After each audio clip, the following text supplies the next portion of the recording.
Hello guys, मेरा जिन सिंह लोधी स्वागत है आपका अपने यूट्यूब चैनल RSL एडुलाइन में। यह बेसिक इंग्लिश ग्रामर सीरीज का 11th वीडियो है। Chapter 11th about to the past tense in detail. 10th chapter में हमने अबाउट टू प्रेजेंट के बारे में पढ़ा एवं समझा है। इस चैप्टर में हम अबाउट टू पास्ट के बारे में पढ़ेंगे कि इसके सेंटेंस किस प्रकार के होते हैं। तो आइए शुरू करते हैं। Here we go now. Today's proverb, आज की कहावत क्या है? टिट फॉर टैट, जैसे को तैसा। प्रत्येक वीडियो में आपको एक प्रोवर्ब और कन्वर्सेशन मिलेगा। तो आइए हम देखते हैं। टिट फॉर टैट, जैसे को तैसा, इसका मतलब क्या होता है? ईंट का जवाब पत्थर से। मतलब जो हमारे साथ जैसा व्यवहार करेगा इसके अकॉर्डिंग हमें वैसा ही व्यवहार करना है। मतलब यदि हमें कोई चांटा मारता है तो हमें चांटे से ही उसका जवाब देना है। इसलिए कहा गया है, it is said that tit for tat it is a good policy. मतलब जैसे को तैसा। Today's conversation, he is no more. He मतलब वह, इज़ आने है, नो आने नहीं, और मोर आने ज़्यादा होता है, अधिक होता है। लेकिन पूरे कन्वर्सेशन का मीनिंग क्या होता है? ही इज़ नो मोर, अब वह नहीं रहे या वह नहीं रहे, मतलब समाप्त हो चुके हैं या ख़त्म हो गए, एक्सपायर हो गए। अपन बोलते हैं वह ख़त्म हो गए, एक्सपायर हो गए। Chapter 11 about to the past tense, भूतकाल। मीनिंग अबाउट के बारे में। अबाउट का ओनली मीनिंग जो होता है के बारे में होता है, और यदि वह अबाउट टू के साथ यूज़ होता है तो वह ऐसे सेंटेंसों में प्रयोग किया जाता है जैसे बाला बाली बाले। तो यहाँ अबाउट का मीनिंग हम देखें। जैसे सेंटेंस में, I know about you very well, मैं तुम्हारे बारे में बहुत अच्छे से जानता हूँ। But you don't know about me, लेकिन तुम मेरे बारे में नहीं जानते हो। तो अबाउट का मतलब के बारे में होता है। और अबाउट टू ऐसे सेंटेंस जिनमें वाला वाली वाले आता है, उनमें अबाउट टू का यूज़ किया जाता है। अब यूज़ जब कोई कार्य काम बहुत शीघ्र भूतकाल में होने वाला था या फिर क्रिया निश्चित भूतकाल में अति शीघ्र होने के मार्ग पर थी या होने वाली थी, तो हम ये अबाउट टू का यूज़ पास्ट में करेंगे। फिर हिंट में क्या है? वाक्य के अंत में, हिंदी वाक्यों के अंत में बाला था, बाली थी, वाले थे आदि शब्द आते हैं। स्ट्रक्चर क्या हो गया आपका? Subject plus was verb plus about to plus first form of the verb plus object और एक्सटेंशन। सबसे पहले सब्जेक्ट आएगा, तो सब्जेक्ट में he, she, it, any name, I, we, you, they आएगा। फिर उसके बाद वॉज और वर्ब, इनमें से एक हेल्पिंग वर्ब का यूज़ होगा, तो आगे हम आपको रिमेंबर में बताएंगे। फिर आएगा आपका अबाउट टू, फिर आपका first form of the verb. तो वर्ब की 3 फॉर्म्स होती हैं, उसमें प्रथम अवस्था का या फर्स्ट फॉर्म का यूज़ यहाँ करना है। उसके बाद आपका ऑब्जेक्ट आएगा और एक्सटेंशन आएगा। Example, she was about to meet you here yesterday, वह कल तुमसे यहाँ मिलने वाली थी। सी was about to meet you here yesterday, वह कल तुमसे यहाँ मिलने वाली थी। सी सब्जेक्ट है, was हेल्पिंग वर्ब है, फिर उसके बाद about to meet first form of the verb, you object, और उसके बाद here yesterday यहाँ एक्सटेंशन है। इस वाक्य में सी सब्जेक्ट है, कर्ता, वॉज हेल्पिंग वर्ब है, सहायक क्रिया, अबाउट टू है उसके बाद, फिर meet first form of the verb, क्रिया की प्रथम अवस्था, यू यहाँ ऑब्जेक्ट है, और हेयर एस्टरडे एक्सटेंशन है। इट मीन्स दैट विस्तार।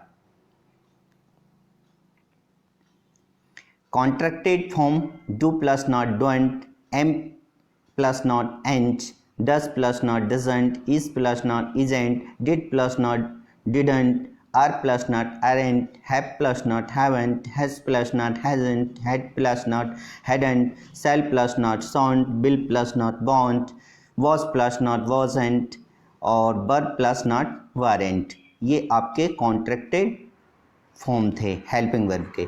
रिमेंबर में क्या ध्यान रखना है आपको? आई, ही, सी, इट, नेम और सिंगुलर के साथ में वॉज का यूज़ किया जाएगा। वॉज हेल्पिंग वर्ब है।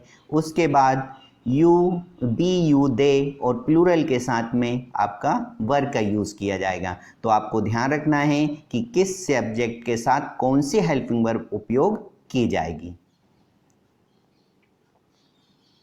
अफर्मेटिव एडजेक्टिव सेंटेंस देखते हैं। सबसे पहले इसका स्ट्रक्चर, सब्जेक्ट आएगा, वॉज वर्ब रहेगा, फिर अबाउट टू और first form of the verb और ऑब्जेक्ट, है ना। I was about to come from school, मैं स्कूल से आने वाला था। तो आई यहाँ सब्जेक्ट है, वॉज हेल्पिंग वर्ब है, आई के साथ में वॉज हेल्पिंग वर्ब का उपयोग किया गया है। अबाउट टू है उसके बाद में, फिर come first form of the verb from the school आपका ऑब्जेक्ट में आएगा। I was about to come from school, मैं स्कूल से आने वाला था। Second, we were about to win the match yesterday, हम कल मैच जीतने वाले थे। तो बी यहाँ सब्जेक्ट है, बी के साथ में वर हेल्पिंग वर्ब का उपयोग किया गया है। Been first form of the verb है और द मैच आपका क्या है, ऑब्जेक्ट, और येस्टरडे एक्सटेंशन में आएगा। Third, Arnima was about to dance on the stage, Arnima मंच पर डांस करने वाली थी। तो अर्निमा यहाँ सब्जेक्ट है, वॉज हेल्पिंग वर्ब है, किसी नाम के साथ में वॉज का यूज़ किया जाता है। उसके बाद अबाउट टू है और dance first form of the verb, और ऑन द स्टेज आपका वो ऑन द स्टेज। फिर आपका आता है negative sentence, subject plus was verb plus not plus about to plus first form of the verb plus object, है ना। तो आपको अब नेगेटिव सेंटेंस बनाने हैं। तो क्या करना है, नेगेटिव सेंटेंस में पूरा स्ट्रक्चर सेम रहेगा, सिर्फ पे वॉज वर्ब के बाद नॉट को पुट अप करना है। अब आता है example, I was not about to come from school, मैं स्कूल से आने वाला नहीं था। तो यहाँ वॉज प्लस नॉट वॉजेंट हो जाएगा। Second, we were not about to win the match, हम मैच जीतने वाले नहीं थे। फिर आपका थर्ड आता है, Arnima was not about to dance on the stage, Arnima मंच पर डांस करने वाली नहीं थी। Was plus not wasn't. तो आप अलग अलग भी यूज़ कर सकते हैं, वॉज नॉट के प्लेस पर wasn't, were plus not weren't, ऐसा आप इसमें यूज़ कर सकते हो। फिर आपका आता है इंट्रोगेटिव सेंटेंस। इंट्रोगेट सेंटेंस में आपका structure was verb plus subject plus about to plus first form of the verb plus object. तो इंट्रोगेटिव में क्या करना है, आपको सब्जेक्ट से पहले हेल्पिंग वर्ब वॉज वर्ब को पुट अप कर देना है और उसके बाद सब्जेक्ट आएगा। आपका were you about to come from school, क्या आप स्कूल से आने वाले थे। अब यहाँ आपको हम बताना चाहेंगे कि जब हम कन्वर्सेशन करते हैं तो इंट्रोगेटिव और WH से क्वेश्चन पुट अप करते हैं, तो आपको इसमें यह ध्यान रखना है कि यदि हम इंट्रोगेटिव से क्वेश्चन करते हैं तो इसका आंसर कैसे देना है। तो इसका आंसर देने के दो तरीके होते हैं, एक पॉजिटिव रहेगा तो वो आपका अफर्मेटिव सेंटेंस से जाएगा, और दूसरा नेगेटिव होगा जो नेगेटिव सेंटेंस से जाएगा। तो यहाँ हम फर्स्ट देखते हैं पहले, where you about to come from school, क्या आप स्कूल से आने वाले थे। तो पॉजिटिव आंसर क्या होगा आपका, yes I was about to come from school. Negative क्या होगा, no I wasn't about to come from school, हाँ मैं स्कूल से आने वाला था, नहीं मैं स्कूल से आने वाला नहीं था। Second, were we about to win the match, क्या हम मैच जीतने वाले थे। यदि जीतने वाले थे तो आपको अफर्मेटिव में देना है, yes we were about to win the match, हाँ हम मैच जीतने वाले थे। नेगेटिव में क्या देंगे, no we weren't about to win the match, नहीं हम मैच जीतने वाले नहीं थे। उसके बाद आपका आता है third, was Arnima about to dance on the stage, क्या अर्निमा मंच पर डांस करने वाली थी। तो यदि थी तो क्या, yes Arnima was about to dance on the stage, हाँ अर्निमा मंच पर डांस करने वाली थी। No Arnima wasn't about to dance on the stage, नहीं अरुणिमा मंच पर डांस करने वाली नहीं थी। तो इस तरीके से आपको इंट्रोगेटिव से क्वेश्चन कैसे करना है और पुटअप कैसे उसका आंसर कैसे देना है, इस चीज़ का आपको ध्यान रखना है। फिर आपका आता है interrogative negative sentence. Interrogative sentence पढ़ा हमने पहले, फिर निगेटिव पढ़ा है, तो दोनों को मिलाकर हम इंट्रोगेटिव निगेटिव सेंटेंस बना देते हैं। तो क्या होगा स्ट्रक्चर, वॉज वर्ब सबसे पहले आएगा, फिर उसके बाद नॉट सब्जेक्ट आएगा, फिर नॉट आएगा, फिर उसके बाद अबाउट टू, फिर first form of the verb, फिर ऑब्जेक्ट, या फिर वॉजेंट और वारंट आएगा, फिर आपका सब्जेक्ट और about to, first form of the verb और ऑब्जेक्ट। इसके अकॉर्डिंग आप दोनों स्ट्रक्चर में किसी के भी अकॉर्डिंग आप सेंटेंस बना सकते हो। First, was I not about to come from school, क्या मैं स्कूल से आने वाला नहीं था। या फिर इसको हम ऐसा एक तरीके से क्या बना सकते हैं, wasn't I about to come from school. यदि वॉजेंट आपने पहले पुटअप किया है तो सब्जेक्ट के बाद नॉट नहीं लगाना है। फिर आपका आता है second, weren't we about to win the match, क्या हम मैच जीतने वाले नहीं थे। Third, wasn't Arunima about to dance on the stage, क्या अरुणिमा मंच पर डांस करने वाली नहीं थी। तो इस तरीके से आप इंट्रोगेटिव नेगेटिव सेंटेंस बना सकते हो। फ्रेम क्वेश्चन आता है आपका WH वर्ड्स। फ्रेम क्वेश्चन मतलब क्वेश्चन कैसे बनाना है, या WH वर्ड मतलब जो W और S से शुरू होते हैं, जैसे व्हाट, वेयर, इनके सेंटेंस कैसे बनाना है। तो इसका स्ट्रक्चर देखते हैं। सबसे पहले तो WH वर्ड सबसे पहले आएगा, फिर हेल्पिंग वर्ब वॉज वर्ब आएगी, फिर आपका सब्जेक्ट, फिर अबाउट टू, फिर उसके बाद first form of the verb, फिर आपका ऑब्जेक्ट रहेगा।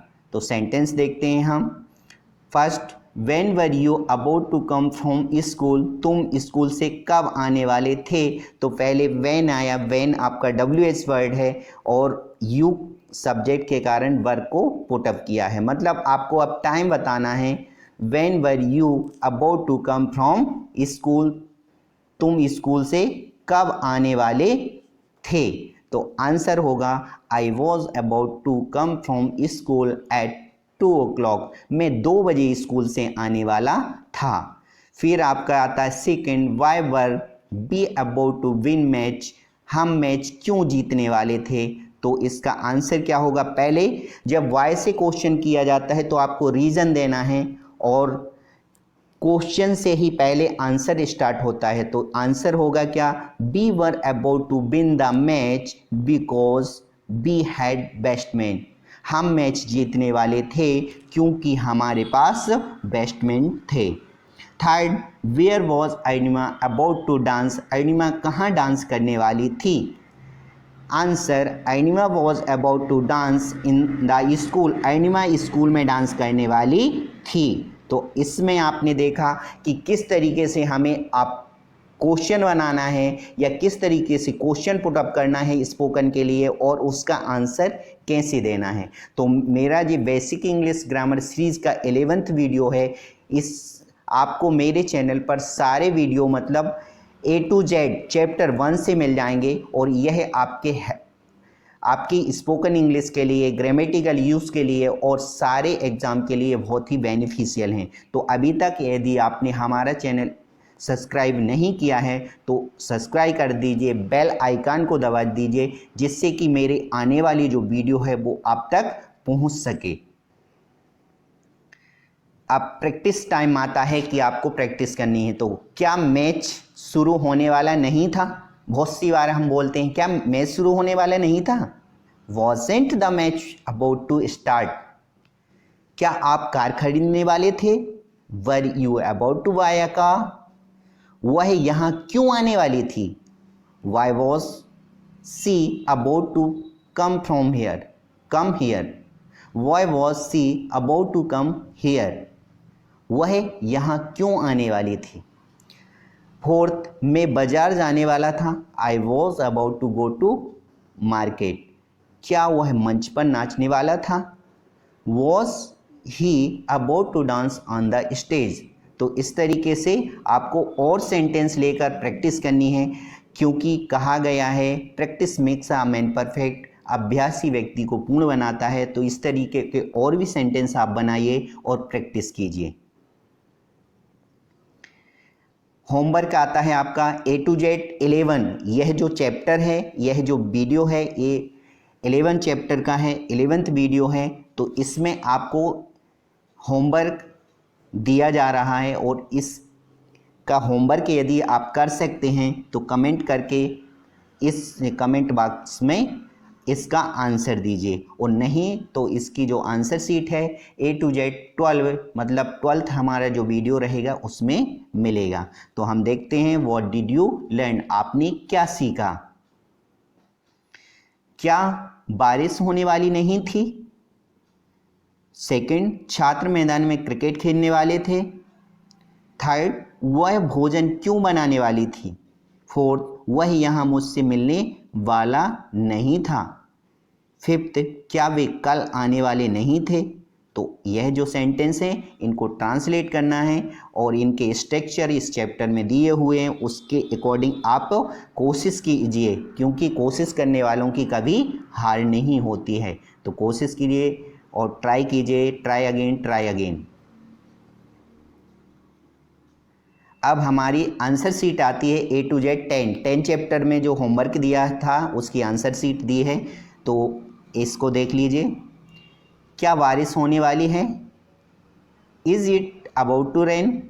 छात्रों को दंड नहीं मिलने वाला है। Students aren't about to punish? माताजी भोजन क्यों बनाने वाली हैं? Why is mother about to cook food? Fourth, वह यहाँ मुझसे मिलने वाली है। She is about to meet me here. Fifth, क्या मेहमान नहीं आने वाले हैं? Aren't guest about to come.